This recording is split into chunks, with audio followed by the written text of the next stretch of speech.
ప్రెగ్నెన్సీని సాధారణంగా తామంతట తామే ఇంట్లో చేసుకోగల యూరిన్ టెస్ట్తో నిర్ధారించుకోవచ్చు. ఇది చాలా సులభమైన పద్ధతి. హెచ్సిజీ లెవెల్స్ ఆధారంగా ప్రెగ్నెన్సీ నిర్ధారణ జరుగుతుంది. హెచ్సిజీ అంటే ఏంటి? మీరే చూడండి.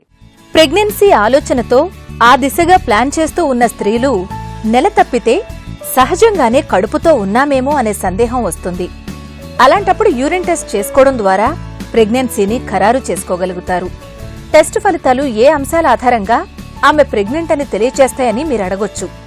ఇక్కడే హెచ్సిజీ హార్మోన్ లేదా ప్రెగ్నెన్సీ హార్మోన్ ప్రస్తావన వస్తుంది.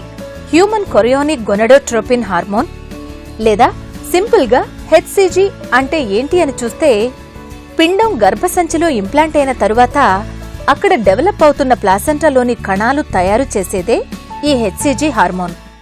ప్రెగ్నెన్సీ కన్ఫర్మ్ అయినప్పుడు మనకి బేబీ నుండి ఒక hormone called beta HCG hormone release అవుతుంది మన బ్లడ్లో.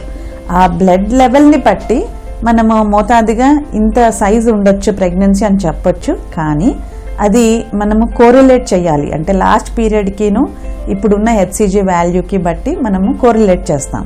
ఈ హెచ్సిజీ వాల్యూ అనేది లాస్ట్ పీరియడ్ కంటే ఎక్కువగా బేబీ ఎప్పుడు ఎగ్ రిలీజ్ అయ్యింది, బేబీ ఎప్పుడు ఫామ్ అయింది అనే దాన్ని బట్టి ఉంటుంది. ఒక్క వాల్యూ తోటి ప్రెగ్నెన్సీని మొత్తంగా మనము హెల్దీగా ఉంది అని కన్ఫర్మ్ చేయలేము. ఒకసారి బీటా హెచ్సిజీ టెస్ట్ చేసినప్పుడు మళ్ళీ 48 hours తర్వాత రిపీట్ చేసి మనం అది ఎంత వాల్యూ పెరిగిందనే దానిని బట్టి మనం చెప్తాం. ఒక్కసారి బీటా హెచ్సిజీ వాల్యూ 1500 రీచ్ అయింది అంటే మనకి ప్రెగ్నెన్సీ శాక్ యూట్రస్ లోపల కనపడాలి. సో ఇది మనకి దీంతో ఏమవుతుందంటే, ఒకసారి మనము స్కాన్లో యూట్రస్లో ఉంది బేబీ అని తెలుసుకుంటే ఎక్టోపిక్ ప్రెగ్నెన్సీ లేదు అని నిర్ధారణ చేయవచ్చు. సాధారణంగా యూరిన్ టెస్ట్తో ప్రెగ్నెన్సీని కన్ఫర్మ్ చేసుకుంటూ ఉంటారు మహిళలు. ఇది చాలా ఖచ్చితంగా ఫలితాన్నివ్వగలదు. నేడు మార్కెట్లో అందుబాటులో ఉన్న హోమ్ ప్రెగ్నెన్సీ కిట్స్ సాయంతో ప్రెగ్నెన్సీ పాజిటివ్ లేదా నెగిటివ్ అని టెస్ట్ చేసుకోవడం సులభం. ఇక ఖచ్చితంగా వైద్య పర్యవేక్షణలోనే ఫలితం తెలుసుకోవాలి అనుకుంటే ల్యాబ్లో యూరిన్ శాంపిల్ ఇవ్వడం ద్వారా కూడా ప్రెగ్నెన్సీని కన్ఫర్మ్ చేసుకునే వీలుంది. హోమ్ ప్రెగ్నెన్సీ కిట్లో అయితే ఫలితం వెనువెంటనే ముదురు రంగు గీతని సూచిస్తూ పాజిటివ్ లేదా నెగిటివ్ అని తెలిసిపోతుంది. స్మైలీ ఫేస్ చూపిస్తే ప్రెగ్నెన్సీ పాజిటివ్ అని. ఇలా ఎన్నో రకాల ప్రెగ్నెన్సీ కిట్స్ నేడు అందుబాటులో ఉన్నాయి. కానీ ఎప్పుడు ఈ టెస్ట్ చేసుకుంటే మంచిది అనే సందేహం మీకు రావచ్చు.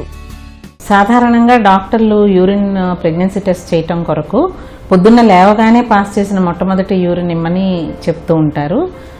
ఇది ఎందుకంటే ఈ మార్నింగ్ పాస్ చేసిన మొట్టమొదటి యూరిన్లో బీటా హెచ్సిజీ కాన్సన్ట్రేషన్ మ్యాక్సిమం ఉంటుంది.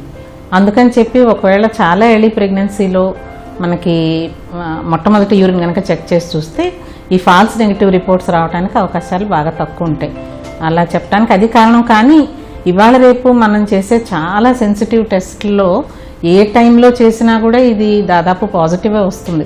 పూర్వకాలం టెస్టులు కొంచెం అంత త్వరగా డిటెక్ట్ చేయలేనప్పుడు ఆ టెస్టులకి తప్పనిసరిగా మార్నింగ్ శాంపిల్ అవసరమయ్యేది. ఒక్కోసారి కేవలం యూరిన్ టెస్ట్ సహాయంతో మాత్రమే ప్రెగ్నెన్సీని నిర్ధారణ చేయడం కష్టం. అటువంటప్పుడు ప్రెగ్నెన్సీ కన్ఫర్మ్ చేయడం కోసం బ్లడ్ టెస్ట్ చేయాల్సి ఉంటుంది. యూరిన్ టెస్టుతో మాత్రమే కాకుండా రక్త పరీక్ష చేయడం ద్వారా కూడా ప్రెగ్నెన్సీని కన్ఫర్మ్ చేయొచ్చు. ఇందులో 2 రకాలున్నాయి. ఆయా స్త్రీల శాంపిల్ ఆధారంగా ఒక రకంలో ప్రెగ్నెంట్ అవునా కాదా అని నిర్ధారణ చేస్తే, మరో టెస్ట్లో ఖచ్చితంగా ప్రెగ్నెన్సీ ఎన్నో వారంలో ఉందో తెలిసిపోతుంది. దీన్ని క్వాంటిటేటివ్ బ్లడ్ టెస్ట్ అంటారు. దీనిలో అడ్వాంటేజ్ ఏంటంటే హెచ్సిజీ లెవెల్స్ ఎంత ఉన్నాయో తెలుసుకోవడం, అలాగే వాటి ఆధారంగా ప్రెగ్నెన్సీ స్టేజ్ను కూడా నిర్ధారణ చేయవచ్చు. ఇంతకీ బ్లడ్ టెస్ట్ అందరికీ అవసరం పడుతుందా, యూరిన్ టెస్ట్ సరిపోతుందా అనే సందేహానికి సమాధానం చూడండి. ప్రెగ్నెన్సీ కన్ఫర్మేషన్ అంటూ మనము యూరిన్ టెస్ట్, సింపుల్ యూరిన్ టెస్ట్తో సరిపోతుంది. బట్ అది పొద్దున్నే ఫస్ట్ వాయిడ్ శాంపిల్ అంటాం. అంటే పొద్దున్నే లేచి ఫస్ట్ యూరిన్కి వెళ్ళినప్పుడు తీసుకున్న శాంపుల్తో చేయటం వల్ల మనకి most of the times confirm అవుతుంది. ఎప్పుడైనా దాంట్లో డౌట్ ఉంది అంటేనే మనము బ్లడ్ టెస్ట్ చేయాల్సిన అవసరం పడవచ్చు. బట్ కొన్ని కేసెస్లో, అంటే ప్రీవియస్గా వాళ్ళకి ఎక్టోపిక్ ప్రెగ్నెన్సీ రావటము, ఇలాంటి కేసెస్లో మనం ఏం చేస్తామంటే కన్ఫర్మేషన్ కోసము బ్లడ్ టెస్ట్ చేస్తాం. ఈ బ్లడ్ టెస్ట్ని బీటా హెచ్సిజీ టెస్ట్ అంటాము. ఈ బీటా హెచ్సిజీ టెస్ట్ ఒక్క టెస్ట్తో మనకి మొత్తం తెలియదు.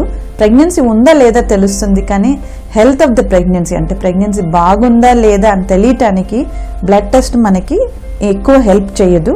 బ్లడ్ టెస్ట్ చేసినప్పుడు ఎక్టోపిక్ ప్రెగ్నెన్సీ ప్రీవియస్గా వచ్చిన వాళ్ళకి ఒక బ్లడ్ టెస్ట్తో కాకుండా 48 అవర్స్ తర్వాత ఇంకొక బ్లడ్ టెస్ట్, అదే మళ్ళీ బీటా హెచ్సిజీ టెస్ట్ చేయటం వల్ల అది ఎంత ఇంక్రీజ్ అయింది, అది డబుల్ అయిందా, అట్లీస్ట్ 66% ఇంక్రీజ్ అవుతే దానిని హెల్దీ ప్రెగ్నెన్సీ అనొచ్చు. అండ్ ఆ లెవెల్స్ని బట్టి మనం తొందరగా స్కాన్ చేయాల్సి అవసరం పడుతుంది. అంతేకాని ప్రెగ్నెన్సీ కన్ఫర్మేషన్ అందరికీ బ్లడ్ టెస్ట్ అవసరం లేదు, ఓన్లీ యూరిన్ టెస్ట్ సరిపోతుంది.